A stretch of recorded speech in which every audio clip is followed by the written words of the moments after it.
like we're still the exploratory phase. We're still like early 2011 in mobile. We discovered new land essentially is the way I describe it. And like, but we're still in the fog of war. I don't know if you played StarCraft, where you're like, we discovered this new world and we have this plot of land. We know it's here, but like, we have no idea what's over there. Welcome to The Peel. I'm your host, Turner Novak, founder of Banana Capital.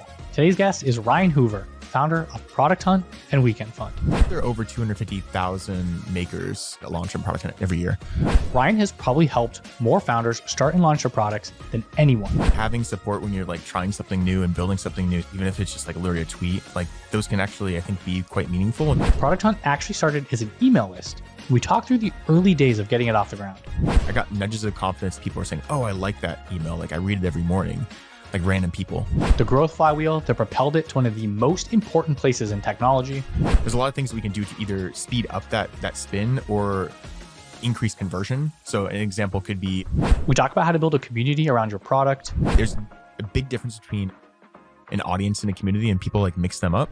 How we're thinking about software in the age of AI. Technology and everything is going to change dramatically, but like how people think and what they're motivated by is not going to change. How status has changed in Silicon Valley. They might work actually in the short term, but then in the long term, people are going to see through it. Why he started Weekend Fund to invest in other founders. A founder in their very first round theoretically get a lot more value by having, let's say, 20 investors on their cap table for the same amount of equity as one lead investor. Why he's excited about consumer health. You have this like technology that you can like basically give your body instructions to do things and fix itself. Even though he still considers himself a generalist investor. Well, what happens when that is out of trend? Like, do you now pivot the entire fund and rebrand it to something else? How he decides which founders to back.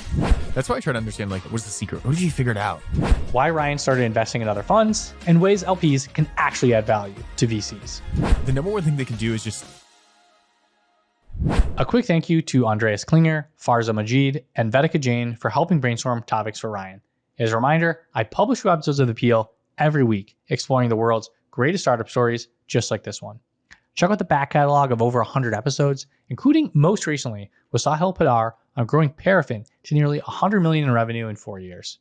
And tune in next week for a conversation with Michael Dempsey, managing partner at Compound, an early investor in some of your favorite AI, self-driving, and other deep tech companies. But before we talk to Ryan, I have to tell you about Ramp. If you're running a finance team, you know how much time gets wasted on expense management. Chasing receipts, categorizing transactions, waiting for expense reports, it adds up quickly. Ramp handles all this automatically. Ramp is a corporate card expense management platform that over 40,000 companies like Shopify, CBRE, and Stripe are using to streamline their financial operations. But here's what makes their corporate card different. Every transaction gets automatically categorized and matched to receipts. No more wondering what that $47 charge was 3 weeks later. You can set spending controls, get real-time alerts, and even block certain merchant categories. That sounds pretty cool. It's like having a finance team member embedded in every purchase. The platform integrates with your accounting system and ERP, so everything flows through without manual data entry. Whether you're issuing cards to a few employees or managing spend across departments, Ramp gives you visibility and control without the paperwork. Stop chasing receipts. Check out ramp.com/thepeel, get $250, and see what a corporate card can actually do for you. Time is money. Save both with Ramp. Ryan, welcome to the show. Hey, buddy. How's it going? I'm doing pretty good. For people who don't know, we're in New York right now. It's literally like 94 degrees. It's hot. But it feels like it's probably 120 or something. East Coast humidity, man. Yeah. Yeah. Like I was sweating balls getting here. I don't know if you can tell anymore. I think I've dried up a little bit, but. I was hugging the AC in the taxi on the way here. Yeah. You took a taxi? I did. What? Yeah. Like you go out in the street and like wave it down? I mean, I took it, well, it's through Uber. So but it gave you a taxi. Yeah, exactly. They have some sort of, I don't know what the deal is, but some sort of partnership. I hate when that happens. I'm like so mad when like a taxi shows up. I'm like, dude, I wanted just like a nice car. Yeah, I don't know. For me, I'm still Uber X. You know, I haven't made it to the luxury Uber Black like default status. That's true. Or Waymo. Yeah. Oh, Waymo. Yeah. Oh, yeah. I love Waymo. It's the best. It's like infinitely better. Yeah. It's usually quite a bit of a wait. Like usually I'm in SF. It's like 13, 16 minutes versus Uber's 2-minute ETA. So you kind of got a plan. You're like, all right, I need to leave in 20 minutes. I'll book the Waymo. It's nice. You can choose your own music. It's like a nice car. Well, it is a $200,000 car, I think. Yeah. I don't know. Jaguars are like not cheap. Yeah. But yeah, we don't have those in New York. Not yet. Yeah, hopefully though. I actually saw Man, we are getting way off topic really quickly, but I think Tesla's now launching in San Francisco, and they're in Austin. Oh, in SF? Really? Yeah, I think there's actually one. I don't know if it'll come out before or after this episode. Michael Dempsey, Compound, he's an investor in a company called Waze. They also have a self-driving car that's in New York, I believe. Okay. I think it's a self-driving service of some kind. Yeah. So people can fact check this because I don't know much about it, but it's in New York. Yeah, I want like personal helicopters, just like pick me up, like a crane, like from like one of those toy machine things, just like pick me up from the sky and then like drop me off on a rooftop somewhere. That seems really safe. Yeah, I'll back that. If any founders are building this, let me know. All right, yeah, that's the one. If you get one takeaway from this, yeah, that's the thing. But so I did want to actually start. So Andreas Klinger, our mutual friend, when I told him that we were doing this, he's like, "Oh, you got to ask him about." So you are probably like the single person that has helped the most founders launch and like get their product out there. How do you help a founder with their product? I don't know if I'll take that credit. Software is so powerful, right? This is actually total tangent, but that's where I'll make this short. Like, this is what I love about software when it comes to like helping people. You can make a piece of software and it can exist while you sleep and help people while you sleep. And when I die, hopefully the product can still be around. And so that's why I love like building products and everything. But yeah, how do I help founders? Or how could someone help a founder? Like, what do you think that you were able to do so well in terms of just helping so many people? Well, I mean, with Product Hunt specifically, it was like, I mean, there's a whole story there we can go into if you want. But yeah, part of it was just like, I wanted this to exist. And I noticed this trend of, many people are building and launching products, but they had no audience at all. I just wanted it to discover cool new things, and it sort of spiraled from there. And even today, I'm like, an investor, and like typical investor is like, adding value by meeting, and making introductions and everything. And we do that. But I think more and more about like products and software is like more interesting to me to invest my time, because then we can hopefully help the portfolio and other founders in ways that well beyond like my time. And so think a lot more about that when it comes to like meeting with founders. There's different ways, like, how can I be helpful? Is this like such a cliche? Yeah. It's become a meme at this point. Like, it is a meme. People are well-meaning. Like, they genuinely want to be helpful as much shit as, people give VCs. But sometimes they don't know how to. And I don't know, the way I try to, when I'm like speaking with a founder, like a portfolio founder, a lot of times it's like sharing just my experience and perspective and like frameworks or ways of thinking about things, but not necessarily answers. And because I don't know, like they're knee deep into their company. They have way more data than I do. They know the answer way better than I do, but I can hopefully like give them little nudges to like think about maybe other things related to like my product experience or community building or something like that. Have you found any just common pitfalls or mistakes when you're trying to help someone with their product? Like, is it overreaching, or is it like not caring enough or caring too much, giving them bad advice? Yeah. I mean, some people just give advice on like things they don't know anything about. So like, this is actually one reason why, not to talk our own book, but we raised from 380 LPs. Most of them are operators and founders who are like, they're designers, they're data scientists, engineers. My background's like product and community building and like marketing, and like anything outside of that, I'm probably not the best person to ask. So that's why we raised from so many LPs, was like, okay, if we have a founder who has a question around like data science or enterprise sales strategies, like that's when we connect them with an LP of ours. And so that's how we've approached it, is try to be like, I think hopefully self-aware on like what we can help with like directly. And when we can, it's, make introductions to people that know what they're talking about. That's how we think about it. Why do you care so much about helping people? Why is it so important to you? It gives me purpose. I don't know. Wow, there's a soundbite for the internet. Well, I don't know. I mean, do I care about? Maybe the question is actually, do I even care? No, I do. Like, it feels good to help people. Like, you get that warm, fuzzy feeling when you genuinely help someone, especially a founder who's, founders go through a lot of shit. Like, they get told no all the time. If they're building something meaningful, almost certainly a lot of people don't believe in the idea. It's probably non-contrarian. Fundraising is terrible. It's, well, not for everybody. Sometimes it's really easy and it's a slam dunk. For most people, it's not easy. So I don't know, maybe for this founder subset, I have like a bias towards like supporting and helping those types of people. I have an even stronger bias towards like really young people who don't have maybe as much support or experience. Example, actually, and I wouldn't say like I helped him in it all, but there's this guy, his name is, I'm forgetting it. Starts with an S. I'll have to put in the show notes or something. So he DMs me on Twitter He's like, hey, Ryan, I'm 10 years old. I'm launching this product in a couple of days on Product Hunt. Like, I'd love your feedback. And I was like, at first I was like, this is not a 10-year-old. This is like a 36-year-old man in San Francisco just trying to like pretend he's a 10-year-old so you can get more attention. Yeah. Because like saying you're 10-year-old building and launching something on Twitter will get you way more attention than like, just being a normal person. Oh, okay. Yeah, for sure. Is it because people are just, they're like, oh, like I'm going to support this kid. Exactly. Yeah. They feel like, oh, I want to support this guy. Like, I remember when I was 10. Yeah. Like, I was launching all kinds of things. I was doing all, no, I wasn't. I was managing gumball machines actually. So not very impactful. I was watching SpongeBob SquarePants when I was 10 in 5th grade. Oh, nice. I can't even remember what I was doing. Nice. Well, you got some culture. You got some culture in you. I guess. That's valuable. Yeah, the humor lens, maybe. The humor's still there. I don't know. Yeah, the sense of humor totally. yet. So then he DMs me and I'm like, this is definitely not a 10-year-old. And so I like messaged back kindly and I'm like, maybe he's a 10-year-old, but I'm like, assumed he wasn't. And I'm like, oh, just let me know when you launch. And so a few days later, he sends me a link on Product Hunt. He's like, hey, I launched this thing. And I'm like, oh, awesome. And I was like, to be honest, are you actually 10? And I was just curious what he would say. And then he posts on Twitter a video of himself, which, by the way, feels a little weird. I'm a 38-year-old man and this 10-year-old is sending me a video on Twitter. Yeah, that could be in the DMs. Like, you got to be careful with that. Yeah, I was like, okay.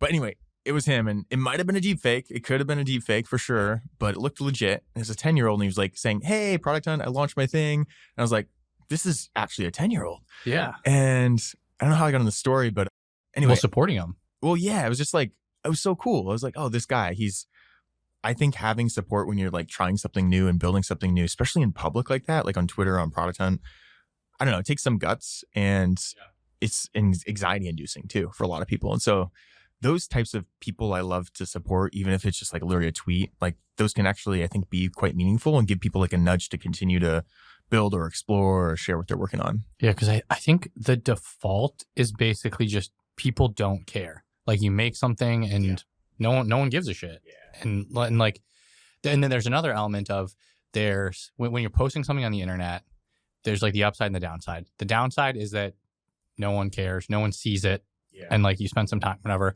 But the upside is almost unbounded. It's like unlimited. Mm-hmm. Like you post the video, the 10-year-old, it's a good product and people use it, and Obama or like the president, like Trump, sees it and like invites him to the White House, and he gets, acquired by Google because it's like such a good product. Like just like an insane, like unimaginable situation that can happen just because you put yourself out there. And sometimes all it takes is just somebody saying like, yeah, do it. This is a good idea. Like go for it. Invest your time, invest your, your get over that hump inside of your head, or that like, what if people don't like it? And that can be really hard to do that first time. And just having somebody to just say like, yeah, like you can do it. I support you. Here's a like, or like a reply to boost in the algorithm. Like it's pretty easy to do. Yeah. Yeah. Actually, a question for you. I don't know if I'm okay to ask you questions. You get one per episode. No, I'm just kidding. Okay. No, you can ask as many as you want. Juicy then. Is there a moment in time or a person who comes to mind where you, gave you that nudge or that support that like tipped you into a different career or anything really? Like just something comes to mind? Yeah, actually, there's a friend in college. I was in the investment club, just like joined it because I was like, oh, investing seems kind of fun. Seems cool. Ended up falling in love with investing, and that's basically what I do now. And there was someone who was the president of the club who was graduating, and there needed to be a new person run for president. And I didn't even think about it. Like it wasn't even something I had considered. And he's like, oh, you should go. His name's Luan is his name. He's like, dude, you should run for president. You'd be a good president of the club. Because I just cared a lot. Didn't miss a meeting. Was like, I met some people. Like I was friends with like everyone in the club. And so I guess I was really like the perfect person to be president. But I wasn't even thinking about that. And I probably wouldn't have unless he told me that I should. And I don't know. I mean, I think just that probably changed the trajectory of just like the kinds of stuff that I was doing and interested in. And you kind of realize, oh, maybe I could be a leader. Like, I don't know. Like, so that's probably a big one for me. And there's probably been like tons of other examples, whether like, a founder gives you allocation in their company because they like you and they care about you. And like, that makes you look good. Or an LP that maybe gave you money, or like another investor who introduces you to a founder, kind of does you a favor, giving you the allocation in the company. And so, you try to do the same. for other people. And for me, it's like, yeah, a lot of people that follow me on the internet, you have a platform. How do you help people, help them out? You want to keep it interesting for people. Like, I don't want to have a bad podcast guest, but also like, you come on, we're going to talk about interesting stuff. People will like it, but then hopefully you'll look good too and you benefit from it. So yeah, I don't know. It's like the way you think about building software, I almost think about it as like helping with content and media in a way. Maybe I should do software too. Maybe that's something you just vibe into it, man. Yeah. Just close your eyes and just vibe into it. So when you started Product Hunt, how did it start? Because I don't think it was like what it is today, right? Didn't it start as an email that you sent? Yeah, it was an email list. Okay. But you, so like, how did that come about? Because I know you were like trying to get a job sort of too originally. Yeah. It was. So I was working at a company for about 3-ish years, and I felt like it grew from like 6 people to maybe 100 or so before I left. But I was starting to feel like I wasn't like learning as much, and I don't know, just felt like it was time to leave. And so I put in like notice, worked part-time. I was actually really fortunate to do that because they're like, all right, we'll cut your salary in half, work 20 hours a week, give you time to like tinker. That's awesome. Yeah, most people don't get that. No, it was. I don't know why more people don't do that. I mean, it's difficult in a lot of companies, and there's many reasons why it is a terrible idea for both parties sometimes. But for me, it was great because I was like, okay, I have more runway to explore. I applied at Medium at the time. It was 2013. Oh, they were a pretty hot company at the time. Yeah. Yeah. And I also just loved like the general direction of like, oh, how do you help people tell their story? More people tell their story was great. And ended up like interviewing like Ev and a few people, and like then they're like, we don't know where you would fit. Like, you're not. They were only hiring engineers basically. It was like they had a unique, I don't remember, but they had a unique culture. It was like I forget the word that they used to describe it, but it was like everyone could kind of work on anything, and it was all engineers for the most part, and like maybe some designers, but like no PMs. That was my background, product management, no marketers.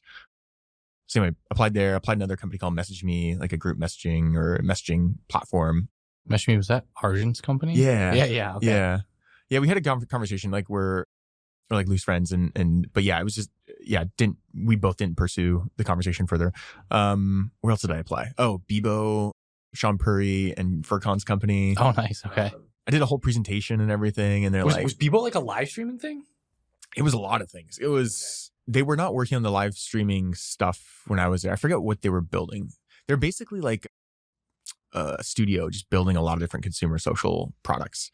But yeah, ended up getting rejected by them. And anyway, ultimately built Product Hunt as a little side project. And I just wanted a list of cool new products, particularly apps back then, because this is 2013. Like mobile was just taking off. Yeah, we were kind of in the heyday of like, there was some pretty cool stuff that was coming out.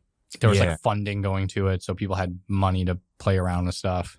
There was funding. It was like post social network movie. So there's a lot of like cultural mainstream appeal in like startups and tech and being a founder. There's also like mobile was now at a mature but still early state where you could do a lot of really cool things. I think AI is kind of similar, I think, today to 2013 with mobile, in the sense that 2 years ago, AI and LLMs and everything, yeah, they were available and we were all tinkering with them, but they were not that great. Now we're sort of at the point where they're mature enough to actually do some really cool stuff. And mobile is kind of like that too. Like back in 2013, I forget the exact timeline, but like even like bundled subscription payments, like I think was around that time too. So like if you think about like the amount of opportunity that came with just that single feature in mobile. Wait, bundled subscriptions? Or like being able to pay for subscriptions versus one-off transactions. Like just that changed within the phone, within the app store. Exactly. Yep. It used to be just one-off, like everything was 99 cents, like $2.99. Like it was all one-off. Yeah, it was like transaction based. Yeah. So stuff like that like unlocked a whole new category of like opportunities for people to explore and obviously build massive businesses. But yeah, build this email list and then shared it with some friends, and I found it useful and more people started sharing it, and then turned it into a website. So was it a daily email? Like check out these new products that launched today? Yeah, so it was actually using this tool called Linked Ink, which is no longer around, and it was this studio based in Makeshift. Oh my gosh, so long ago now, I'm forgetting the name. But anyway, team in Europe was building, in London, I think they were based. We're building like a lot of different like cool products, and one of them was Linked Ink, which is a tool where you could collaboratively create email lists. or email newsletters essentially. Okay. So I could invite other friends and say, hey, share a link. And what it'll do is aggregate all the links that we put together. And then in the morning, the next day, it'll send it out to everybody. And so that's how it started. It wasn't me curating the products. It was like me and some friends essentially. So that was like the MVP. Took 20, 30 minutes to set up, shared it on Twitter. And that gave me like enough confidence to realize, okay, there's something here to explore. Was it just because people were interested and they're like, oh, they were just subscribing and they were reading it?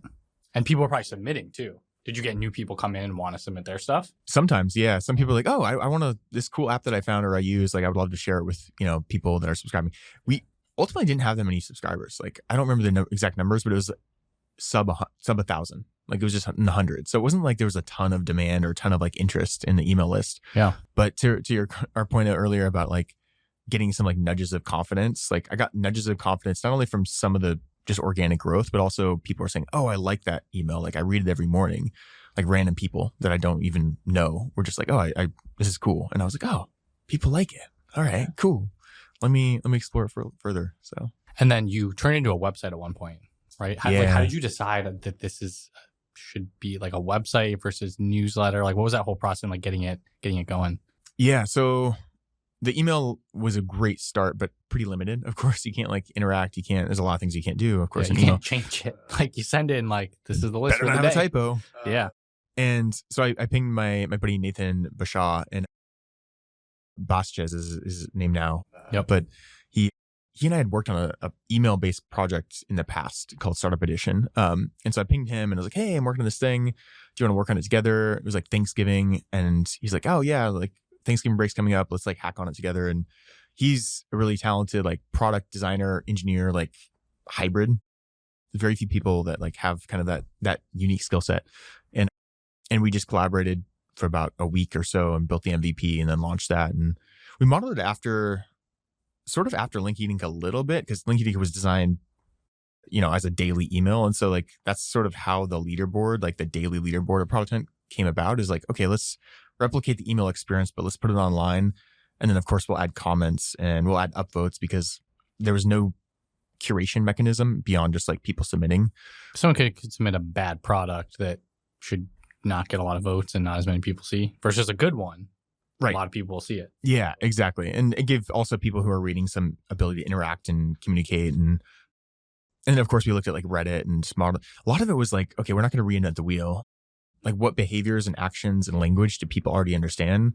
Like upvotes, people understand what that is, like especially people in tech. So we're not going to invent like a new verb, So we just said, okay, upvotes. Do you recommend that? Like when somebody's thinking through like product design, it's like take things that people are familiar with and like borrow, and you don't have to reinvent the wheel. Yeah, sometimes people get too cute, I think, and they're like, oh, let's come up with this new language or this really creative UX. And sometimes that works, but like sometimes it's like people just don't understand, or like it's difficult to communicate. Like, I don't know. It's very contextual on how you choose what words to use. But yeah, for us, like upvotes was really easy. There's also other decisions around language that was like, okay, well, what do we call the people that made this thing? Like, are they builders? Are they founders? Well, no. Like some are founders, but we don't want to make this limited to just founders. Like we want to celebrate anyone who was involved in this project or this company. We want to celebrate them all. And so we're like, all right, makers. Makers sounds like general enough. It's also very flat. Like we didn't want to do hierarchy. We didn't want founders and VPs and like that's not the vibe that we're looking for. Senior PM. Yeah. PM. If you're a CEO or you're just like a customer support person working on a project, you are a maker of that product. It's kind of how we saw it. Nice. And then so what's kind of the scale of Product Hunt today? It's like millions of people that use it, view it. I don't know what did it get to at some point? Like it got pretty big, right? Yeah. I don't know I left 2020 and I'm still in Slack. I still talk to Rajiv, the CEO, and help here and there. So I don't know the exact numbers like off the top of my head, but I did look recently, and what is it? I know there are over 250,000 makers minimum per year that launch on Product Hunt every year. I might be off by a scale of 2x on that. I just did some like rough napkin math the other day. Okay. So don't quote me, but it's at least 250,000. And I was like, wow, that's a lot of people who are building. Yeah.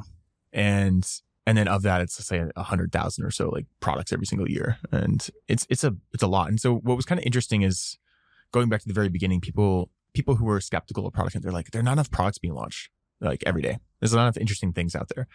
And I was like, I don't know, man. I think there's a lot out there and I think it's going to grow. And you fast forward to today, it's like, it feels like there are more founders. I don't know if that's true or not, but there's definitely more people building and launching products, especially with like vibe coding tools and everything. Yeah. And so in terms of like scale, I don't know the numbers or what I'm able to share because I can't really speak on behalf of the companies entirely. It sounds like, but it's a couple hundred a day to get launched on there based on napkin mathing the numbers that you just napkin math. So, you know, maybe we're off by a little bit more even from the funky math that we're doing. But I mean, it sounds like if you're interested in understanding what's going on and like what people are doing, follow and you'll see a lot of cool stuff. Yeah, it's really like I've always described it like a fire hose. If you want a fire hose of what people are building and what trends are emerging, like that's Product Hunt. And it's very nerdy. It's very geeky. It's like it's what I wanted to exist. And I still visit every morning and check it out. I still see you commenting on stuff. And they'll be like a pretty esoteric random product. And I'll see you like commenting on it. And I was like, you just like really care about what people are working on. Yeah, I don't know. Sometimes it's fun. Sometimes I'm curious too. I'm like, I like the weird stuff. I mean, on the investing side, we invest actually more in B2B than we do in consumer. But as a consumer or person, I'm like fascinated by consumer and also like human psychology. It applies to like interacting with software is also always fascinating. So yeah, I want to talk about that a little bit more later. But because we're talking about Product Hunt, what was the reason that it grew and got so big? So you went from email list, less than 1,000 people, to almost 1,000 products being launched a day. Like, what was the big thing that kind of propelled Product Hunt back in the day? And is it still relevant today? Yeah. I mean, so there's a bunch of, I break it into two categories. There's one is the actual like product design and flywheel. Okay. That's like one category. And then there's a lot of, let's say, accoutrements that we sprinkled on top of that. What is that? Accoutrements? Accoutrements. Like, you know, the things that you like put out that like make everything like look a little bit better and like a little fancier. Maybe that's the wrong terminology or the wrong word to use in this context. Is it like sprinkles or like? Yeah. So example, well, I'll describe the flywheel first and then maybe my metaphor will make sense. So the flywheel is pretty simple actually in hindsight. It's like, okay, a maker launches on Product Hunt, founder company, they share it with the audience. Some of those people are like coming in the site, they sign up, and some of those people are makers too. And they're like, oh, cool, this site I can like get some users and like get some feedback. I'm going to launch my product there too. So they launch and then they share it with their audience. And so more and more people come through. And so if you look at that flywheel, like that's how I try to think about products, especially social related product design is like, how do you build these flywheels where the more people engage, the more it either grows or drives more engagement back to the site. So with that flywheel, you kind of can break it down now and be like, okay, well, there's a lot of things we can do to either speed up that spin or increase conversion. So an example could be increased conversion rate could be how do we get more people that care about this maker or this company or this founder? How do we get more people to basically be re-engaged in a way that's valuable for them?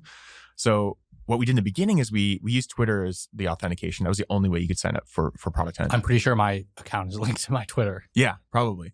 It's same for me. It's like the only thing that's linked to my Twitter. Like I don't really sign up with Twitter on most sites. Yeah, but I did with Product Hunt. It used to be more of a default, I think, back then, and now for a bunch of reasons it's not. But yeah, we use Twitter because we're like, okay, we can replicate the graph. Like everybody on tech is already on Twitter. So when someone signs up, let's say a maker signs up, we know who they follow and who follows them. And now we can actually start to replicate that graph. And we have their emails as well. So if you're launching a product and I follow you on Twitter and therefore on Product Hunt, I can get an email when you launch a product to say, hey, Turner just launched this new thing.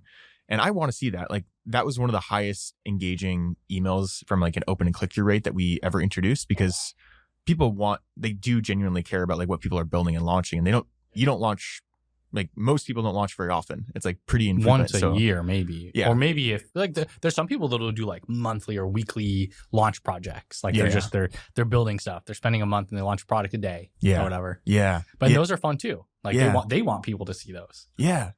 Yeah. So it's like, that's like an example of like an accoutrement. It's like, okay, we replicate the graph and now we send these emails that are engaging, that drive more traffic, that drive more support, things like that. I mean, then there's other things that we did when it came to, part of it was like community building, part of it was growth stuff. Like we reached out to the people who, let's say in the top 10 had the top 10 upvotes for that day.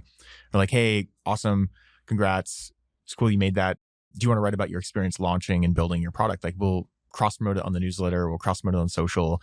And a very, very high number of founders and makers would be like, oh yeah, of course. I'll spend, in some cases, probably like an hour or 3 hours, like writing a blog post. And they would write it on their own blog or Medium or wherever they wanted to publish. Like, that was really important because they're like, we don't want to host this information. We want them to share it with their audience, and also in a way that feels more authentic than like on our company blog.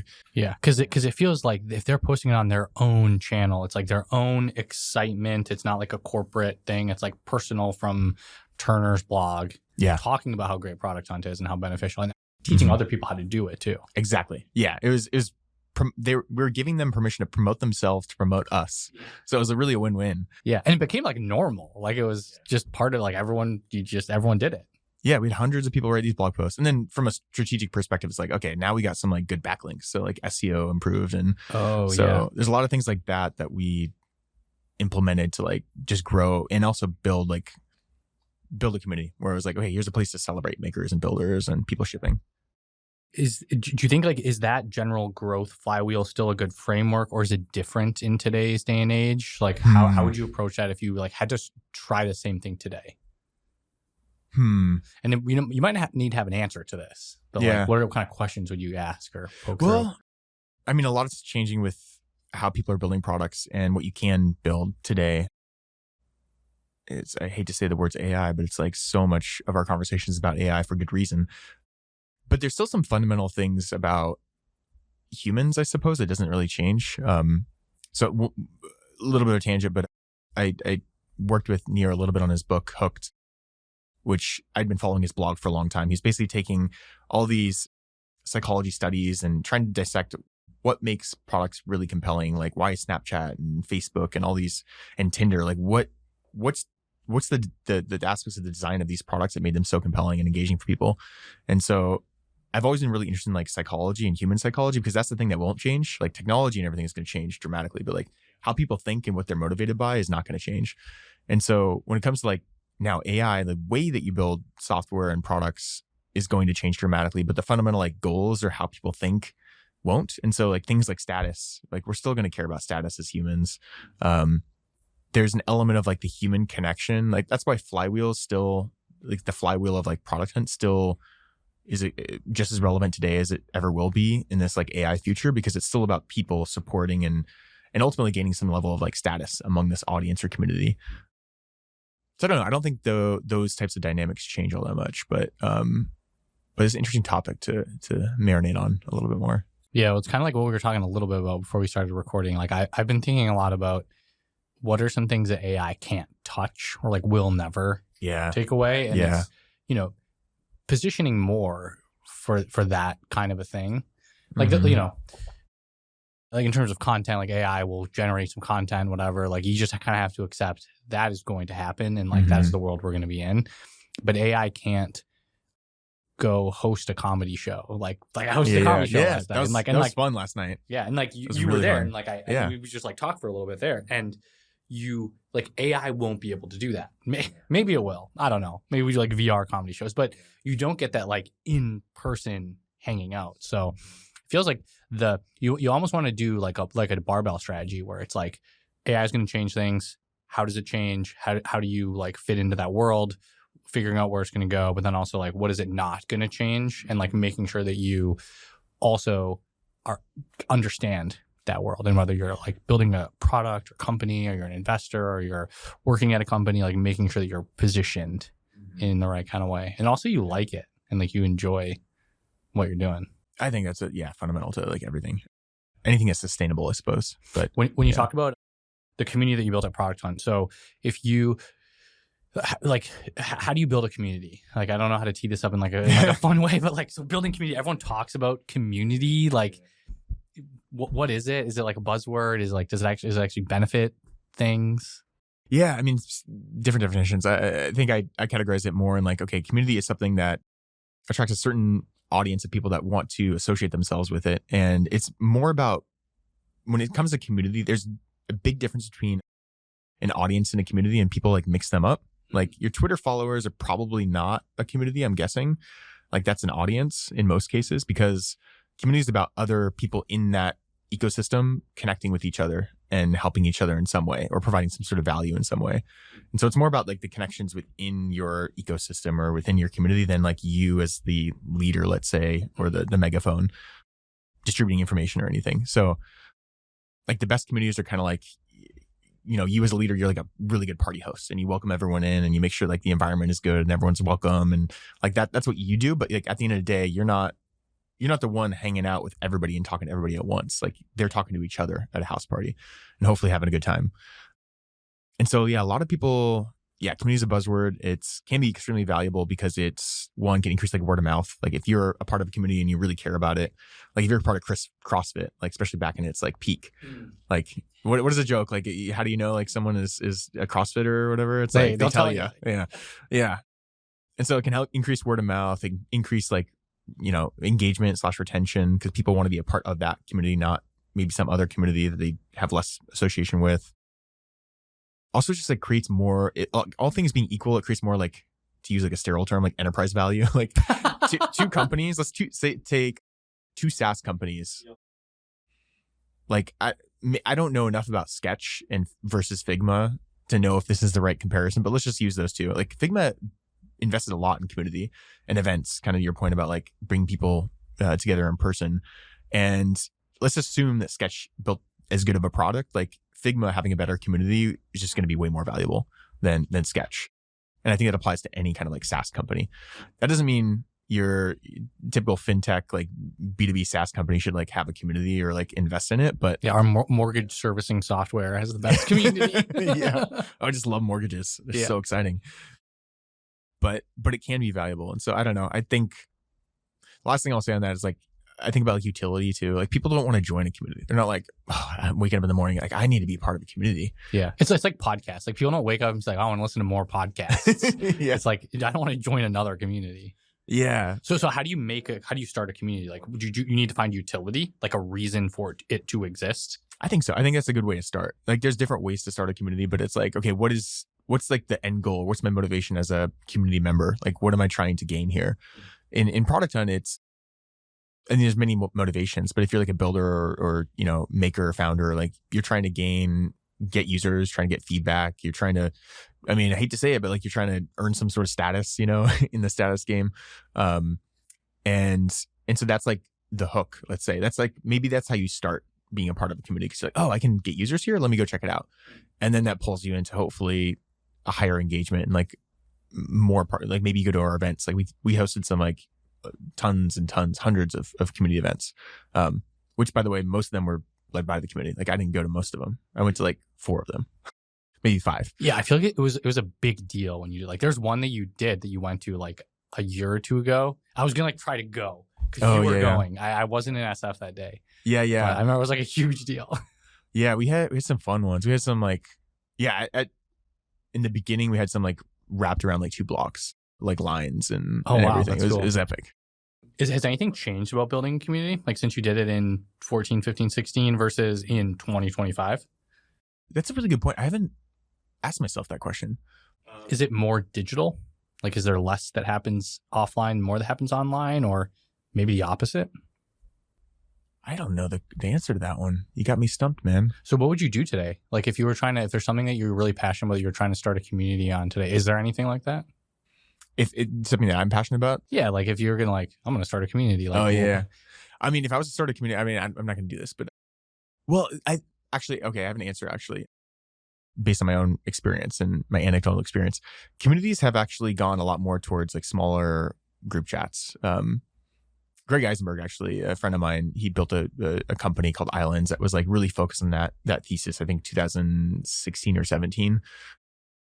And I don't know about you, but like the most engaging, I don't know if people wouldn't really call them communities, but you get a lot of the same benefits or value of these communities. Like I'm a part of one, which is like maybe 30 or 40 people who are always, it's all about health stuff. So people are sharing, you know, the peptides that they're using, they're sharing like their latest like gadgets they're buying to like, you know, work out or whatever.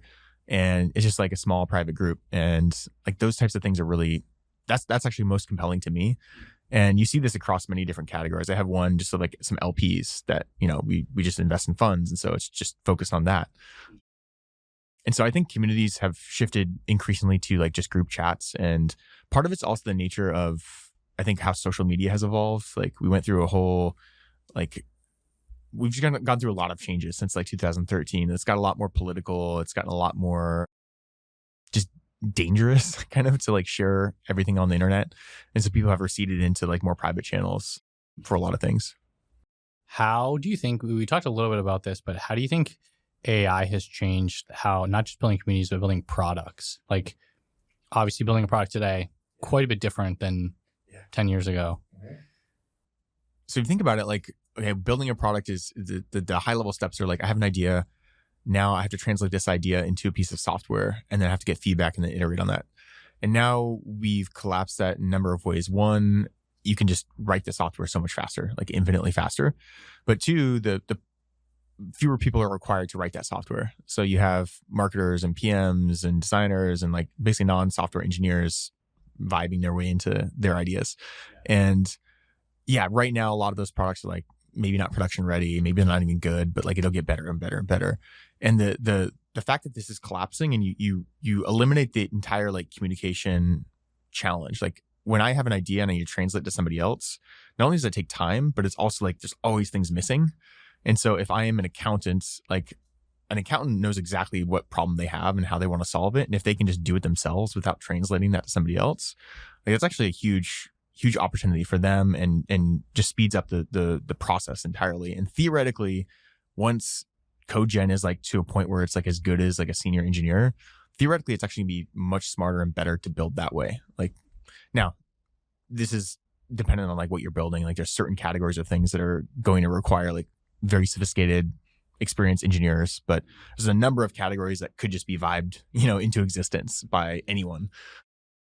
There's also some thesis. I don't know where I stand on this yet, but people also talk about like the personalization of software too. And like, okay, well, why do I just use Evernote when like I want Evernote, but I want it to have these features. And so I'm just going to like build it myself and I'm going to remix it. And we're investors in a company called Adaptive that is kind of in that category. And you can remix apps and change them and do it all just with natural language, which if you can speak English, then you can code. So that's really cool. So I think there's like a series of things that are changing. One is like the longer term view of like software building is going to be collapsed and much faster to build those ideas. But in the short term, a lot of these things can be really good for MVPs and testing. It's like, okay, maybe it's not production ready. Maybe it's missing a lot of things. Maybe it doesn't have the security that you need to like, sell it to customers, but you can at least test it. So instead of like a PM coming up with an idea, working with a designer, creating this like clumsy Figma, like click through walkable prototype, like you just have the PM like just be like, all right, guys, this afternoon, I'm going to work on this thing and we're going to test it out and see how it feels. And then like from there, you can kind of iterate. So I think that's really cool. And yeah, I don't know. What do you think? Like, what does this look like, you think, in the next few years? Like, how do you think it'll change? Yeah, I think there's the old adage of like fewer things happen in 1 year and more things happen in 10 years. Like we kind of over predict the next year. We kind of under predict 10 years. Mm-hmm. So I don't know, like one for me, it's like self-driving cars. I've always been like, they're never going to be here. Like they're always going to be 10 years away. Yeah. And then suddenly it's like, oh, wow, they are actually here. Like it actually works. And it kind of like we kind of hit the hype wave and it's like, they're not ready yet. And then you forget about it. And then it's like, oh, but now 8 years later or whatever, 10 years, I don't know what the actual time frame is, but it's like, oh, now they are actually here and they do work pretty well. So it's kind of like the same thing with AI. Like I go through these phases where you try some of the products and it's like it still kind of sucks. Like it's like, oh, this is so useful, but it's kind of like an intern where like you can't trust the intern to push it to production. Yeah. But it's like, oh, it's actually doing something. And then so you kind of like discount it a little bit. And then suddenly, like I kind of went through that with ChatGPT. I was kind of like, this like isn't good enough at a lot of these things. I would try, like probably about 6, 7, 8 months ago, I tried it again for some things I used to try it for. And I was like, oh, this actually works really well now. Mm-hmm. So it's probably like some kind of combination of, it's not actually going to go as fast as we think over the next, short term, but in 10 years, maybe it is better. I don't know. Yeah. Well, this is a topic that my partner in the fund, Vedika, she and I have been talking about this recently. So there's a bunch of, so what's so fascinating about AI is if you compare it to like cloud computing or cloud hosting, more specifically, like when we moved to the cloud, when we started creating all these SaaS products, like you sign up on AWS and like throw your product up there, and it was like pretty binary. It was like it served your software or it didn't, and that was it. And yeah, it got cheaper, and yeah, it got, maybe a little faster, but it was like pretty stable. Whereas with AI, it's similar in the sense is like it's infrastructure, and a bunch of companies are using it at the foundational level, whether it's like OpenAI's models, Anthropic or others, or even self-hosted like Llama and things like that. But that's just going to get better and better and better. And so the cost is coming down too. And the cost is coming down. So you have like, I hope I can share this. We're investors in Rosebud, which is like a journaling app. So you talk to it and it gives you feedback and it helps you like journal and build a habit there. And in the beginning, it's like they charged, I think it was $5-ish a month was like their base subscription. The challenge was like their power users were costing them money. It's like every single time they would use the app, they were making calls to, I think it was OpenAI at the time. I'm not sure exactly what they're using now. And that's a problem, when you're like you're getting $5 a month and it's costing you 20 theoretically. I don't know exactly how much they were in the hole there, but obviously the obvious assumption was that it's going to get cheaper and cheaper and cheaper, and it's going to decrease from like $20 to $1 or less. And so that's one thing that I think founders have to consider too, is like, okay, where is the market heading? Like, where's the technology heading? Like, you have to kind of make some bets. I think it's consensus that's going to get cheaper. So maybe that's the most like novel insight per se, but what are the other things that are going to be unlocked just at the foundational level without you doing anything else? And maybe an example for me is like a year ago, I was using like OpenAI's deep research, like early version of it. And I was trying to like just do an analysis, okay, give me an analysis about this market. Like I'm looking at this company. I want it to do basically like analyst level diligence for me. And it just wasn't good. It missed a bunch of companies. I was like, this isn't really useful. Yeah. But like it will get to the point where it is incredibly useful. And so you have to like, I guess, be prepared for that or assume, I think, that it's going to be better than you could even imagine, in the coming months or years. Yeah. One thing I try to get in the habit of doing is like always like just like retrying some of those things, like just generally with image generation. That's a pretty like very easy down the fairway example where 2022, like Dolly, some of them were like, they were like laughably bad. Like 6 fingers, 4 fingers. Yeah. And like the Will Smith eating spaghetti. And it's like, that was great. That was art. That was peak art. That was like a cultural, that became a meme, right? Because it was like, it was so bad. It's so bad, so good. But then like now it's suddenly like, it actually does get the fingers right. Yeah. And like, if you're not really paying attention to it, you might miss that stuff. So you kind of got to always, watch and just see how they're going. So I mean, that's actually one of the things that made me start using ChatGPT way more was when the image gen came out and I was like, this is really good. Yeah. Like I think this was probably 6 months ago, maybe when ChatGPT had the native image gen. Yeah. I think the interesting thing when you talk about like the products are getting better, the costs are coming down. If you're using the newest, latest models, though, they're still kind of expensive. So that's, I feel like, sort of a tricky part of this is like the product is better, but like the cost that was coming down, it kind of goes back up. So that's I like, and then I also think like a lot of these companies are going to have to raise prices to like, or massively increase usage and adoption of AI in order to make the financial models make sense, which is how people are sort of investing in these companies when they get that big. So I don't know. I don't know how it's all going to land, but but I think I would say in 10 years, like it'll work itself out. Like it's going to be the incredible. Products will be better. They'll probably be cheaper. So it's like, but between then and now, I don't actually know. Does the floor fall out in 6 months? Do we keep running for 3 years? Yeah. I don't know. Well, it's not going to get any worse. You're saying the products get worse? The foundational models. Yeah. They're going to keep getting better. Yeah. So we're at the worst point that it will ever be right now. And we can, even if it like never got any better, we're still the exploratory phase. We're still like early 2011 in mobile when it's like, okay, we have all these tools and this new, like we discovered new land essentially is the way I describe it. And like, but we're still in the fog of war. I don't know if you played StarCraft or like, where you're like, okay, well, we know we discovered this new world and we have this plot of land. We know it's here, but like, we have no idea what's over there. Yeah. So like with just being able to create software so quickly, like some people maybe call this taste. I feel like you think a bit more about like craft. It's like how important is craft in building products now when anyone can kind of do it? I guess it depends how you define craft, perhaps. I don't know. There's like taste has become like almost like a hotly debated like term. Yeah, I don't know. For me, I think about it. Product building is like kind of back to the basics. Like, who are you building it for? What is their goal? And then within that, I try to think about how do you build it? How do you think of it like as a system? And this depends on what you're building. I personally love building software that multiple people interact with, that has like human to human interactions. Like Product Hunt is like an ecosystem of humans. And that's actually one thing that, you know, if you think about like Product Hunt's almost 12 years old now. And if we did nothing, if we just like left it and didn't add any new features of any kind, like it would still just spin. Like the flywheel would keep spinning. Now, maybe, I mean, it could stop. Eventually, you know, 100 years in the future, maybe. Yeah, well, and I guess what I mean is more like the fact that software development and software has changed. Like so many people have built competitors and like clones of Product Hunt, and it just hasn't worked because it has this brand and it has this flywheel and it has this network and it just keeps spinning. And so I like to think about like systems in that way. And then how do you understand the incentives of multiple different people? AngelList is also a really fascinating one too. So Product Hunt was acquired by AngelList.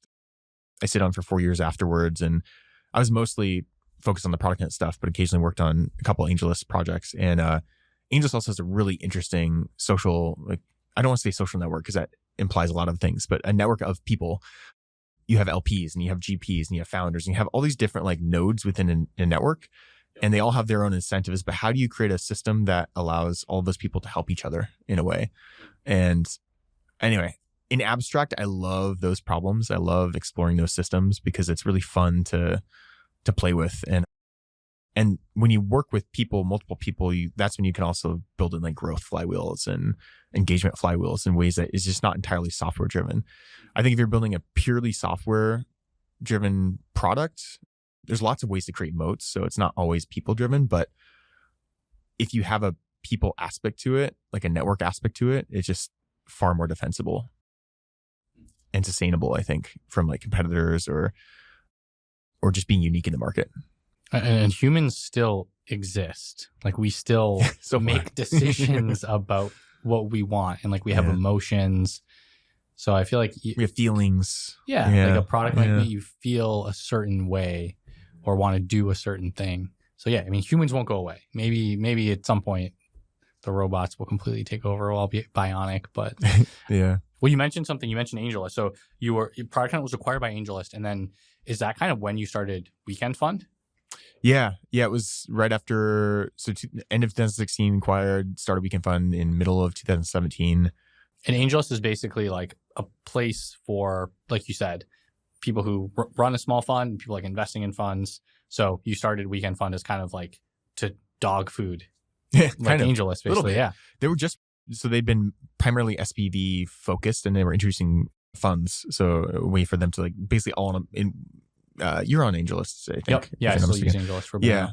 It's like, so you know how it is. It's like everything in one. And so they're like, all right, we're going to introduce funds. I was thinking about starting to invest, and I was like, okay, maybe I'll raise $1 million. Like maybe I'll convince people to give me $1 million to invest in early stage companies. I was still CEO of Product Hunt, so still running that. Yep. I ended up raising $3 million, so like still oversubscribed. Yeah, way oversubscribed by 3x. Yeah, killer, right?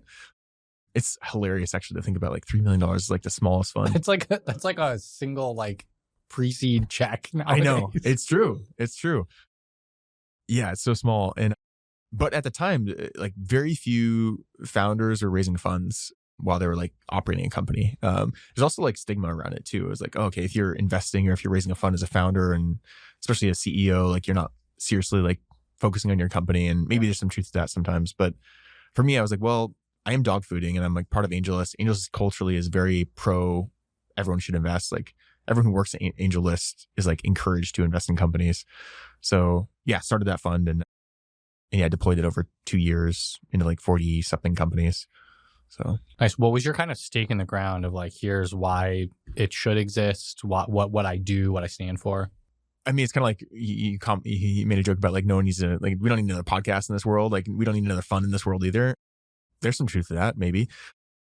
For me, honestly, it wasn't like, I just wanted to invest. And I was like, this is so aligned with what I've been doing. I wake up in the morning talking to founders and seeing what's new. And I hadn't been investing at all to date because I was so focused. I didn't want signaling issues of being an independent company, a CEO of Product Hunt, or any kind of like potential community backlash if they're thinking that I'm like pumping. Product Hunt is supporting. Yeah. Yeah. So we instrumented some rules too at the company where we're like, all right, if you have any stake in any company, you cannot hunt them. Like it's just a baseline. Like you can't post them on Product Hunt, things like that. But yeah, for me, I just wanted to try it, honestly. And yeah, it was also like a way to see if I was good at it. Also a way to make money. You know, I wasn't taking any management fees at the time because also if you do the math on like a $3 million fund, it's like, okay, it's a rounding error. Yeah. But I'm actually glad I didn't because, well, that fund will do well. So I'd much rather have the management fees deployed into companies we backed. Yeah. How did it go? Like, what's the current stats on the fund? Current stat, the first one, well, I mean, we invested in the seed round of deal, which, I mean, you know how venture is. It's like power law. You know, depending on how you value it, like deals, like on paper, like a 10x fund returner alone. That's single position, 10x return the fund. Yeah. Yeah. Not the company, but the fund. So it's like, I think individual is like 400x or something like that. I forget.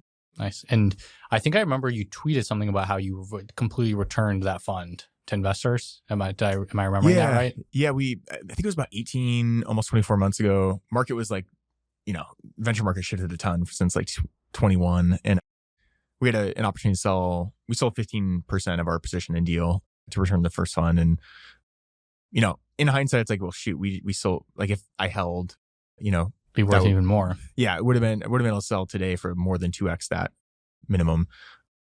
But also I felt good about it because I was like, all right, LPs were not getting any distributions then.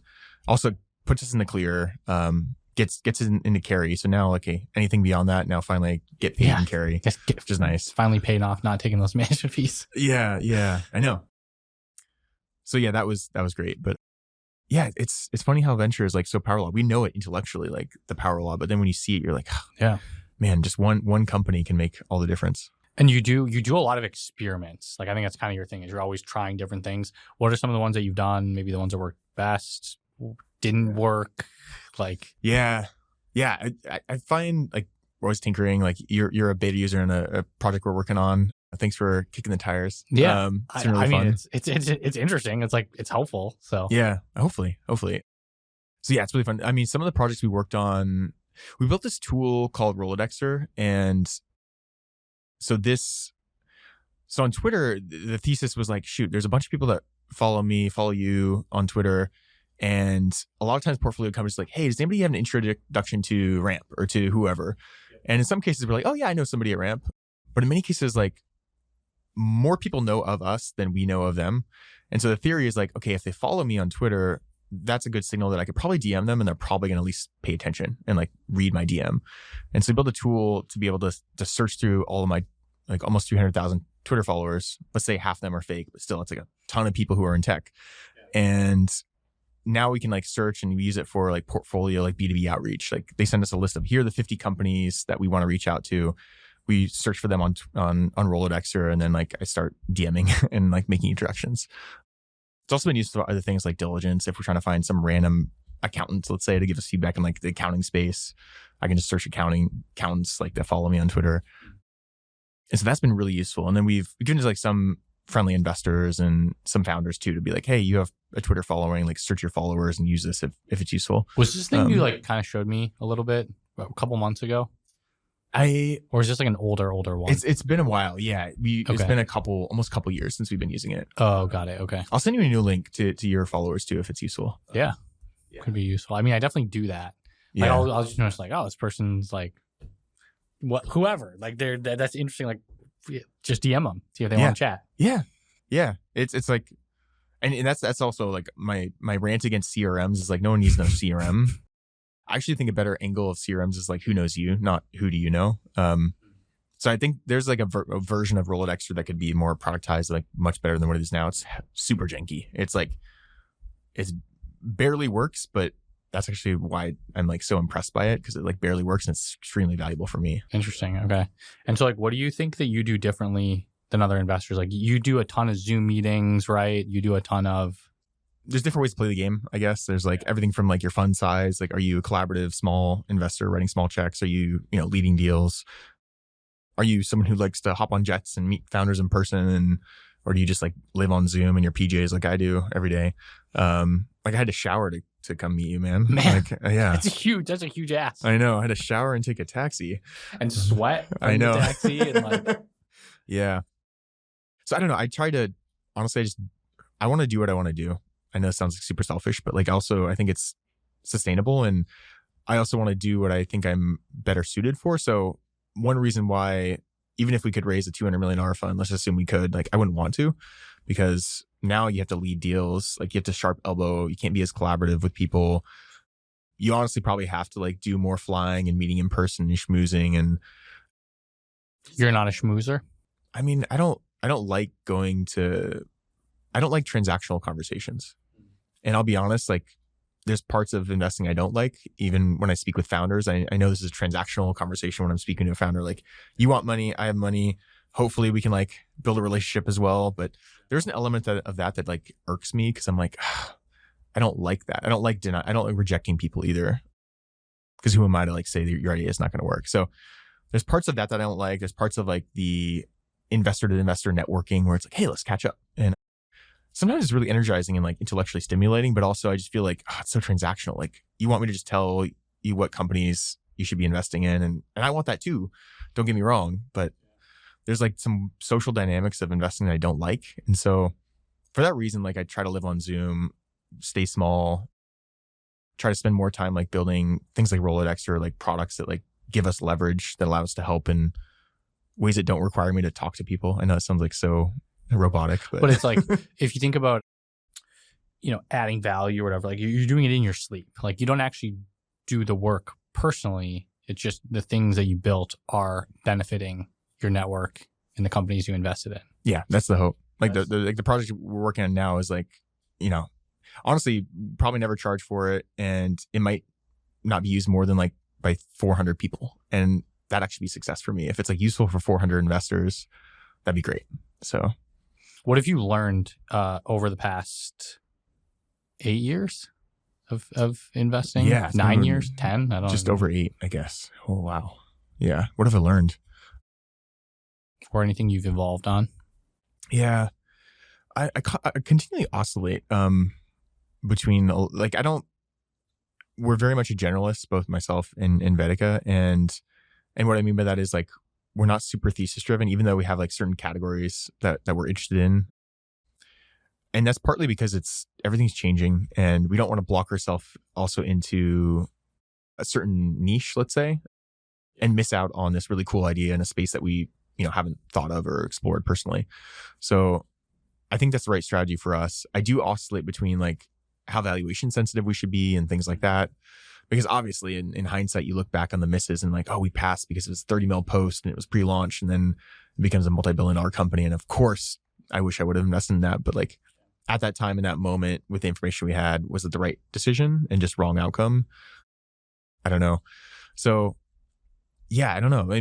I'm constantly questioning a lot of these things, and also thinking through even fund model. Like there's arguments to be made that we'd actually be making more investments and spreading wider bets, because today we have so much activity and things are moving so quickly, and there's so much noise in really compelling spaces with multiple companies competing for the same thing. So the end of the day is like, smart as I think I might be, it's like, I don't really know who's gonna, when it's this early, when we're investing like pre-seed first round, like don't really know if it's gonna be successful. And so anyway, I'm not really answering your question, but this is actively something I'm thinking about right now, is like, how do we think, like, where is our bar and what does our fund model look like in the next fund? And how do we want to change kind of the game we're playing, and what's also working well? Like, what do we want to continue doing, which is continue building more products, keep the fund small.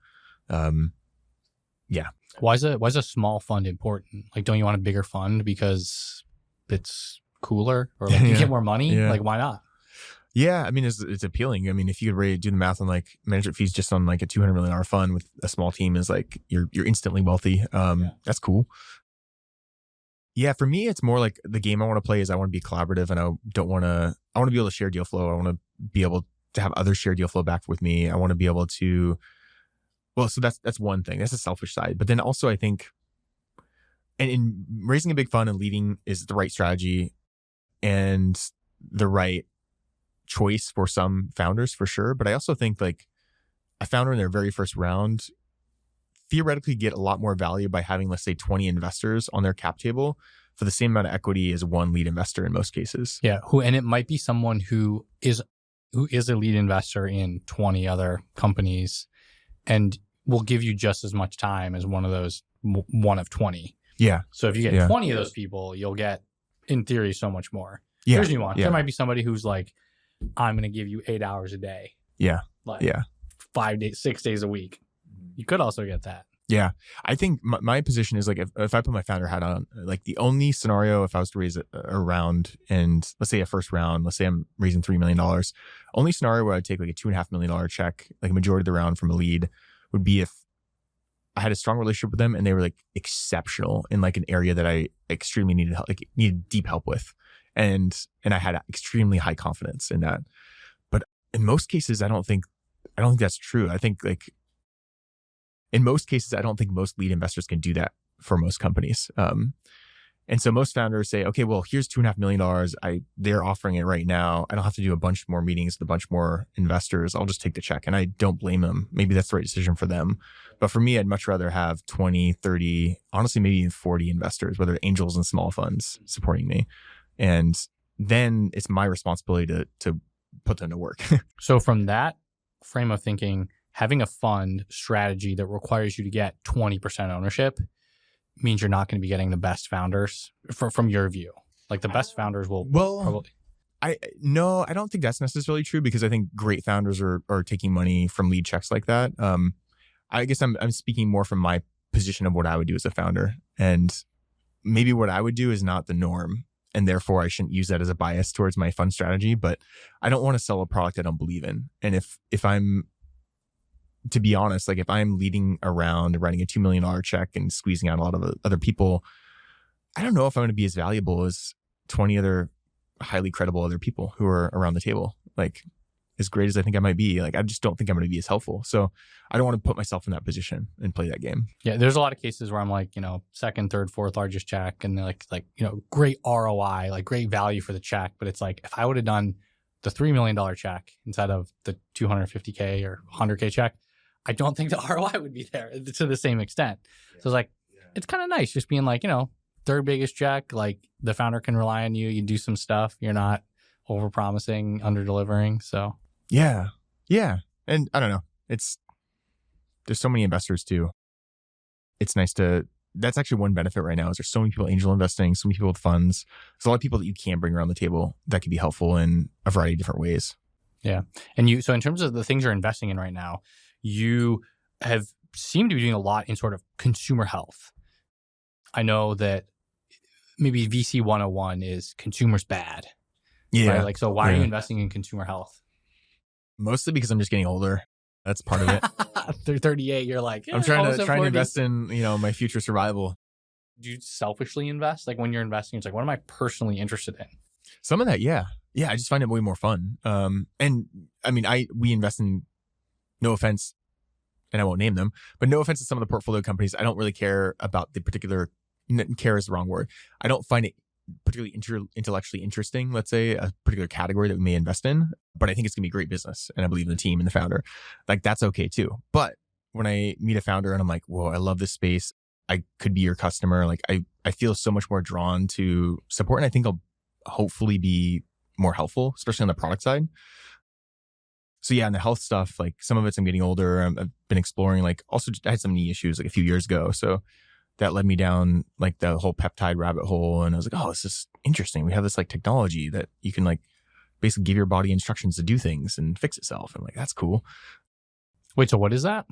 So like peptides, like GLP-1s are a peptide as an example. And like the way that I describe it, so I know nothing about science or biotech okay. Yeah, set the record straight. It's just like a classic tech bro on a podcast. Exactly. Like we're just telling people things we know nothing about. No, I just inject myself with needles every night and, things seem to be okay.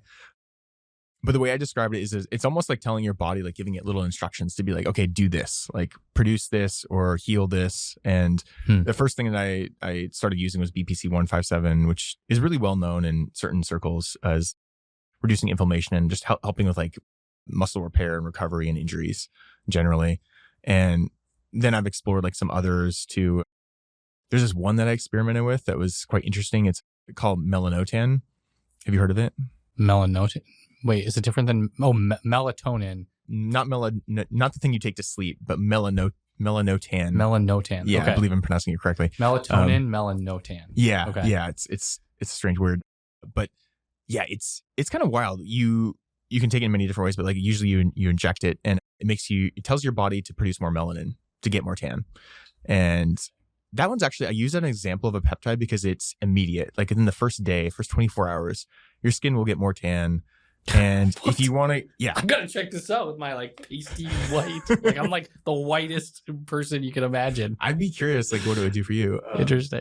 And you can go too far though, too. If you like Google this, like there are people who go from like white to black and they look, of course, like really strange. Yeah. Interesting. The downside though, I took it for a little while because I was just curious. I was like, I'd like to be more tan, but I don't want like skin damage or sun damage. The only problem is like moles or any blemishes will also get darker. And so the net result can actually be net negative because you might look like more or less smooth in complexion. But anyway, that's a good example because it's like, wow, I can just inject myself with this and like instantly it's going to change my entire like skin tone. Interesting. And it's kind of like to the point, it's like your body just whatever hormones or like whatever your RNA is coding and saying like, oh, you know, Turner, have a big nose or like be cross-eyed or like make a sixth finger, right? Like I don't know if we can go that far. Yeah. Well, maybe. I don't know. Yeah, maybe. But it's basically like, oh, produce more metabolism or like metabolitize. I don't know if that's a word. Like the food faster, like break it down faster. Yeah. It's like little programs, little instructions. Interesting. So anyway, that's like just one of many different health things that I've kind of like explored and like I'm looking at like companies in the peptide space right now because, you know, GLP-1s, of course, are massive. And that's also opening people's eyes now to like this whole other world of peptides for other types of improvements. So why are they good investments? Because I think VC 101 will just say like consumers really hard. Like you should do B2B SaaS. There's a spreadsheet. Why is consumer like even are there even attractive returns in consumer broadly? Yeah, I mean, most of our investments are probably 80% have been B2B in nature or B2B2C, partially because historically that seems to be a clear path to revenue and clear path to success. So as much as I love the next consumer social play, like we've passed on a majority of those, but you got to be open-minded too. And like things change, culture changes, you know, technology, of course, is changing. Like we have a lot of shifts happening right now. When it comes to like consumer health in particular, we have one like GLP-1s. They're opening people's eyes to a different, almost like a different way to approach their health. Like it's not just like here's the food pyramid and here's what your general practitioner says to do and here are the basics, but it's things like that are opening people's eyes to like, oh, there's a whole world of things that you could be doing, you know, off insurance in many cases. It's also acclimating people to injecting themselves with needles. We're investors in a company called MindBloom, which is, I think, the largest at-home ketamine provider for like therapy, and they do a lot of really good work. And they instrumented lozenges was their default application. They ship you some lozenges that you'd put in your mouth. That sounds way better than a needle. Yeah, but here's where I was surprised. They introduced injectables, so you can inject ketamine yourself at home. And I initially thought like, oh, people are not going to want to do that. Like it's scary. Like I hate needles.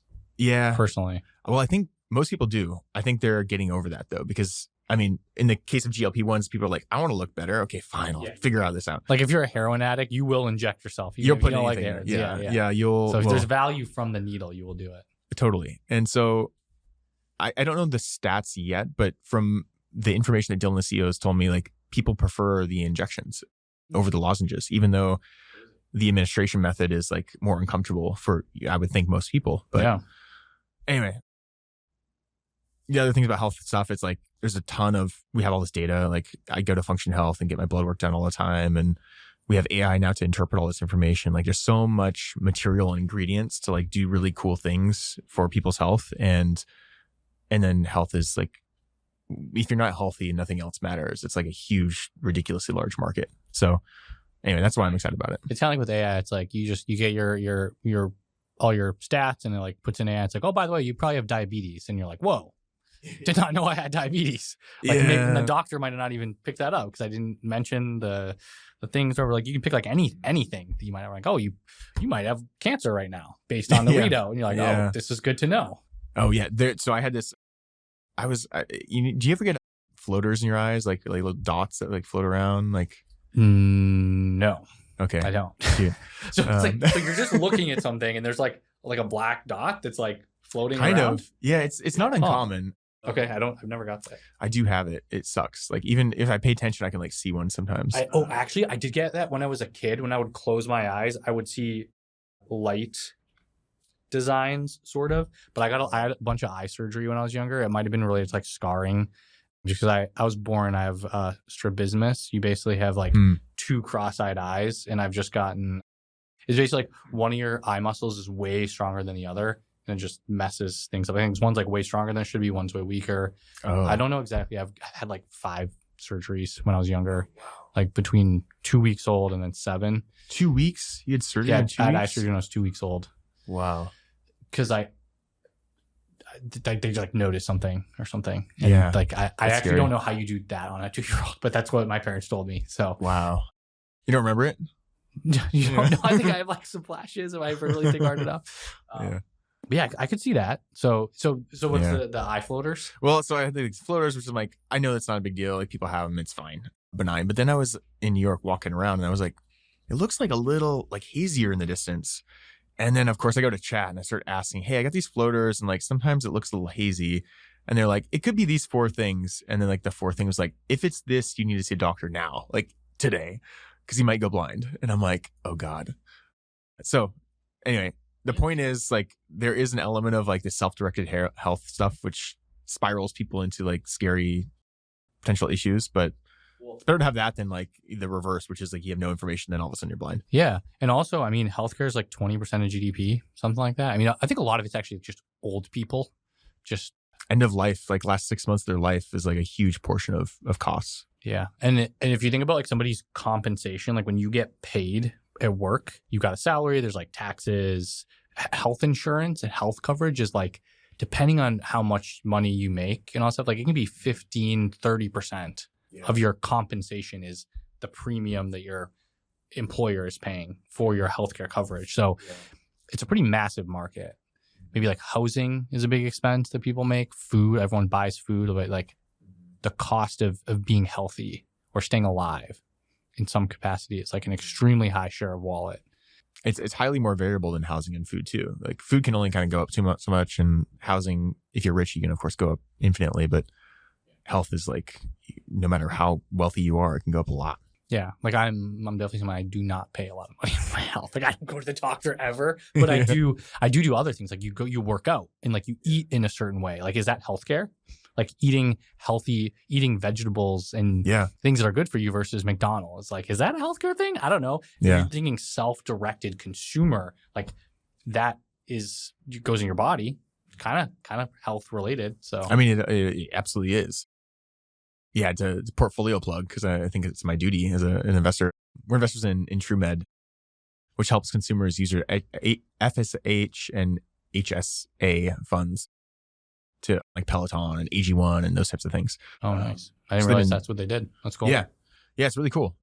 Because I mean, it's really encouraging consumers to use their use their funds. Sometimes people just don't even use them. And 2, it's a pain in the ass. You actually can't. It's not like you can just like easily buy a Peloton bike using this. You have to get like a doctor's note, effectively. So they've bundled this entire like process into the checkout flow of like Peloton and some other companies like that. So yeah, it's pretty cool. So and speaking of investing, you've also on Twitter, you talked about you're investing in funds. I think you said you invested in 30 funds that you're an LP in. Why are you investing in funds? What's the interest there? Yeah, I guess it kind of started organically when like, I think Andreas, who you mentioned at the beginning of the podcast, former CTO, Peptides, and friend, he's one of the first ones actually, back in like 2017 or 18. And Yeah, I mean, part of it was just to support friends. Some of it was, I mean, I want to say to make money, but the honest truth is like my checks are so small that like a 10K check 10x if it's an amazing fund in 10 years is not going to like, do much for me financially. But, I do also like try to invest in, funds I think will do well. And then some of it's just like, sometimes it's been deal flow a little bit. That's not like the primary motivation, but getting LP updates. And this goes back to why we're a small fund. It's like, okay, well, if I was a lead fund having to write $2 million checks, if I get an LP update and there's this company that I'm like, oh, that's really cool. Can I get an intro? It's pretty unlikely that they'll be able to like take a $2 million check, after they've closed around, but they might take a 200K check. And so I don't know. It's just kind of been fun too. I don't know. So half the things I do are just because they seem fun. Yeah. For better or worse. I don't know. I feel like too many people just optimize for like making the most amount of money or getting the most social status or whatever from things. But then ultimately, like, did you actually enjoy doing that thing? Like, sure, you made a bunch of money, but you seem miserable and you only live once, right? YOLO. So it's like, sure, that like making money is important, but like, do you actually like your life? Yeah. Like that's a big thing. It's like, are you enjoying it? Yeah. There's a Porter Robinson song called Get Your Wish that's all about that. Oh, is it? I'll leave it at that, but like go to Spotify, go to YouTube, listen to the song, and yeah. What are, in terms of investing in funds, what are ways that LPs can actually help GPs? Like can they add value in some way? Yeah, I mean, I think the number one thing they could do is just do their capital calls. That's the number one thing.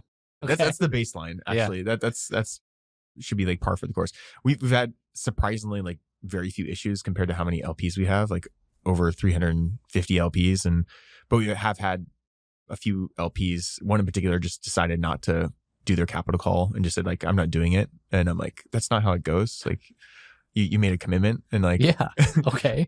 So anyway, it's fine. It was a really, really small amount, relatively speaking, but do you just like adjust it out of the fund, like just reduce the commitment kind of a thing? Yeah, we can just do that. And it's like, I think in this particular case, it's like 0.2% of the fund or something. It's like so small. Yeah. That's what I did with 2022 fund. Just, there's going to be LPs that don't have, they don't want to fulfill the commitment. So it's like, I'll just reduce it. It's not a big deal.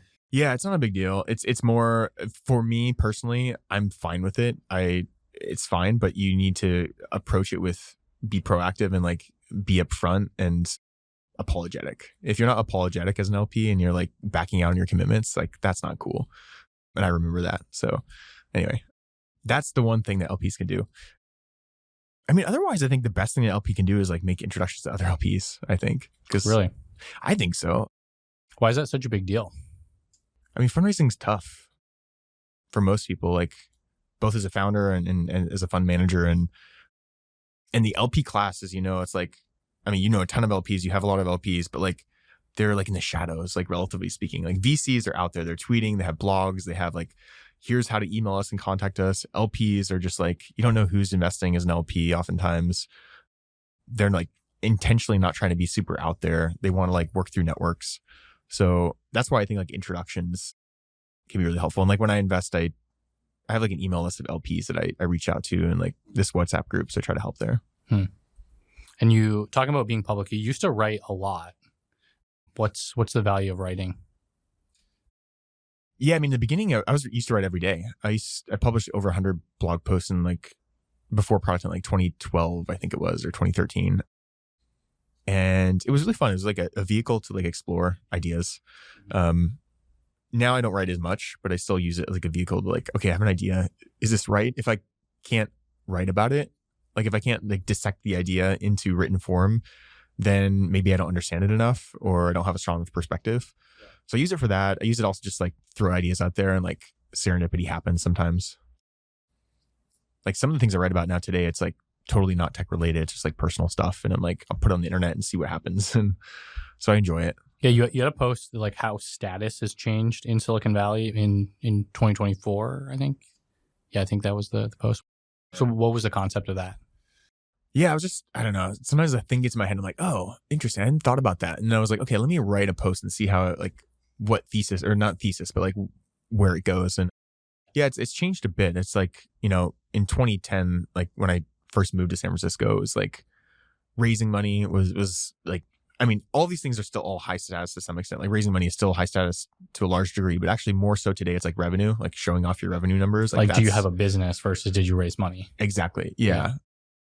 Some of it's also like credentialing. Credentialing, again, still matters, but like people who are just shipping stuff is more high status today because people are actually showing and demoing. And Twitter's also changed quite a bit too, and how Twitter's had a huge influence on tech. I think more than people realize. Like Twitter, a few things changed. One, it became more algorithmic, just like TikTok style. So like anyone with like a few followers can still get a lot of attention.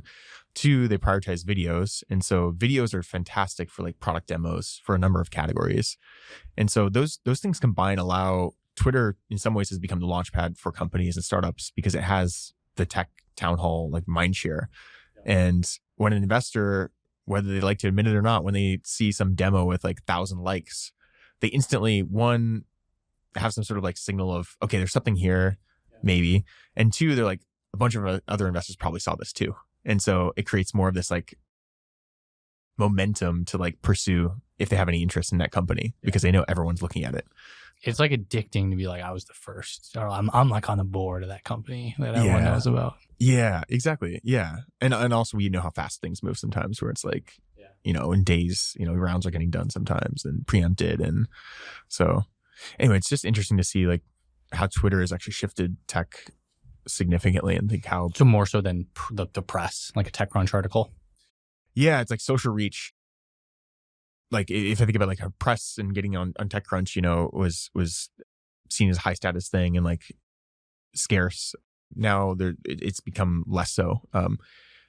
And product has a role in the sense that like when we started, actually, who was it? Someone at YC, I'm forgetting exactly who, was like, oh, you're actually rethinking like press, like when it comes to product launches. Like, and my belief was always like TechCrunch's job is not to promote your company or your startup. Like, and also they cannot do that for everybody. And so the press is actually not a good vehicle for product launches. And so Product Hunt served a role of like, okay, here's a community-led approach to create a launch pad for companies. Before that, it was TechCrunch, then it was Product Hunt. In some ways, Twitter is the launch pad now. So yeah, it's interesting how all this has changed. Does status still matter? Like, is status still something that you feel like people are ascribing to? Did I say that right? Aspiring to? Yeah. I mean, we can say how we don't want, like, care about it. Like, high status people don't talk about how important status is for them, but like we all care. I mean, there's like fundamental like objective like benefits to high status. It's like if you're selling a product and you have high status, it might open doors and give you access to more customers. It might be easier to recruit people.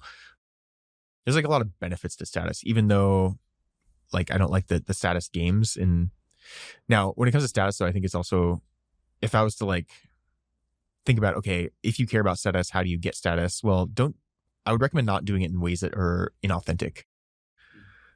They might work actually in the short term, but then in the long term, either it's not going to be, people are going to see through it. Like, for example, if you're like chasing a fad, like all of a sudden you're like, I am the person for X because this is a high status thing, when it's not really your true calling or like your true authentic like skill or vibe, for lack of a better word. You might actually get a lot of attention today, but like in 2-3 years when like that trend changes, is that going to be like high status? So you almost lose some status then when there's a new thing and you like try to attach to that new thing, and there's another new thing and you try to attach to that. Yeah. And people are like, what do you stand for? Yeah, exactly. I mean, we see that with venture funds, and I don't blame them too, but like when they're super vertically focused on certain categories that are like really, really trendy, there's actually business reason to do that sometimes, but then other times it's like, okay, well, what happens when that is out of trend? Like, do you now pivot the entire fund and rebrand it to something else in this new category? Or that's why partially we're generalists and we're like, we're open to like any idea in any space. That is a big reason for me too. Like I think if you just look at the data, like when you invest in like a hot category, like the hottest category at the time is probably like not a good category to be investing in. So like, you know, we'll maybe say that's AI today. What's like the least sexy category? It's like CPG or something. Like, should you be investing in CPG? I don't know. Yeah. But so do you invest in CPG? I'm interested in it. I've made one CPG investment. Yeah. I would like to more. I think anything can make sense. It's basically like our job is like we own a chunk of a company that becomes a big business, can do $1 billion in revenue. It's like a public company, whatever. Does it need to be AI? Does it need to be deep tech? Is it a CPG company? Is it like an accounting firm that's enabled by AI? I mean, like kind of any of these things could become a publicly traded company. It's really the founders, the creativity, like how fast do they move? Like it depends maybe on the market. Like certain markets are better than others. In AI, you're seeing super quick adoption, but negative gross margins, tons of competition. CPG maybe like margins less attractive, but like it's a bad like nobody else is there. Yeah, it's like if you make a good product, it's like I think the thing that's interesting about CPG, if you just look at who, like you want to compete against bad competitors. So if you look at what is the stereotypical CPG company, it's a big, massive corporation. They have a lot of advantages, but they're mostly, the shareholders are just like passively owned index funds, and the people who all run the company, they don't really have that much stock in it, and they're mostly just getting paid off the income statement. And they're, you get to like expense stuff. You have a private jet that's paid for by the company. You're really worried about like, do we hit our next earnings and next annual target? So I get my bonus, so I get my 20 million bucks and can keep the kids in private school and keep a couple of the houses that we have. Like the incentives on that are very different from somebody who like, I own 60% of the company and I want it to be worth $10 billion. And like, I'm doing these certain things. And so I think that's interesting about CPG, if I were to say that. And like CPG is not a category that people are investing a lot in. So the valuations are a little bit more reasonable. So like you have a lower entry point. Maybe the outcome isn't as big. Maybe it is. I don't know. But the only thing you can really control is where you come in at. Like you're investing, I have a friend who invests in a CPG company at 1 million post. Oh, wow. And it's like, it's his best investment. It's not like the valuation isn't even that high. I mean, if it's a 100 mil exit, damn, that's a good return. Like, that's better than anyone's going to get in SaaS and AI. So it's like, you just got to be open to that stuff. And I mean, there's always pitfalls, like all these different categories. And like, you got to make sure you're backing the right founders and stuff like that. But yeah, I mean, there's always ways to make money doing this. Basically, like people starting companies, building a product, give them some money, help them out, get out of the way. Like there's not much more you can do. Yeah. That's why I try to understand like the secret. What's the secret when I talk to founders? Like, what did you figure it out? And sometimes I'm direct in how I ask it. Sometimes a little like, I try to like ask it more creative ways, but sometimes I'm like, what do you see that other people don't? And just sit back and like hear their response. And it's sometimes fascinating. Unfortunately, a lot of times I find a lot of people chasing ideas in spaces without a lot of secrets. And I tweeted this the other day. I was like, I think if I was to raise money for a company, assuming I need to raise money, but let's just assume that I would only do it if I had like a secret, like a secret or traction. And I would wait for one of those to be true first. And I find a lot of founders who don't have a secret and they don't have traction, and they might do fine. And I don't blame them, because like many people can raise money, just a pitch deck or less. But I don't know. You don't want to go that path. You don't want to raise venture when I don't think you have either of those two. So why do people do it? Is it a status thing? I mean, it's either that or you get a job sometimes. I mean, honestly, sometimes it's like, okay, I could get a job or I could be a founder, and I want to be a founder and I want to build this thing. Sometimes it's delusion, and I'm delusional. Like every founder is somewhat delusional. I don't know. I guess I'm just a little bit more cautious on raising capital because I've done it before. And I'm like, I know what it takes to build a company. And I do worry that some founders go that path and then they realize a year or two and they're like, shoot, I shouldn't have raised money, or I don't actually want to build this. So yeah. Wow. That's pretty deep. Yeah. I don't know. It's dark out there. Like people don't talk about this stuff because you can't. Like the founders can talk to other founders. Like that's they're close friends. But yeah, otherwise people don't talk about like the difficulty of building. Yeah. So maybe it's an interesting way to end it. Is just like what is the thing that people don't talk about enough about how hard it is? Like why is it so hard? Why is it such a big deal raising too much money? Yeah, I mean, because you can't give it. Well, you can give it back. You can't just bounce. But like once you do it, you commit to something, and then you build a team, and you tell people to like quit their job and join you, and then sometimes move across the country, and you have all of this pressure as a founder. And people talk about how lonely it is because you can't be 100% honest. You can't be honest with your board. At least I honestly wouldn't advise it. You can't be honest with your team entirely. Maybe you can honest if you have a husband or wife or partner or something, like you can probably be honest with them, I hope. But otherwise it's like professionally you're sort of isolated, and you have to, in some ways, you owe it to the team to exude confidence, because that's going to affect their ability to be motivated and execute. And inside, you might not feel confident. I've had moments during product hunt where I was like just crying inside while smiling and trying to like raise money and do a bunch of things. Like, it was painful because like the inside was like the opposite of the outside appearance that I was giving. So anyway, I felt that, and I have like, a lot of like scars in a good way. I even get emotional like thinking about some of those days. But yeah, I think it's all worth going through. Just know what you're getting into as a founder. So how do you get through it? Hopefully really good friends is like the number one thing, I think. And then also realize at the end of the day, if it all collapses, you're going to be fine. You're going to be able to get a job probably. I think most founders are going to be able to get a job, and like they're not going to be in the streets. So there's like some truth to that, where it's like actually the worst case scenario is not that bad. It's just like when you have so much of your identity and your time and you convince all these people to do something, like it's just so much pressure. And that pressure is tough when you've raised money, especially, and built a team. Yeah. I mean, I can't fully relate. I've never started a company, but there's definitely like an identity with just like, like my identity, like who I am. It's like, oh, I failed. Like it didn't work, right? Like you want to be successful. Everyone does. Yeah. Totally. And then when things go work, like the highs are so high though. They're so great.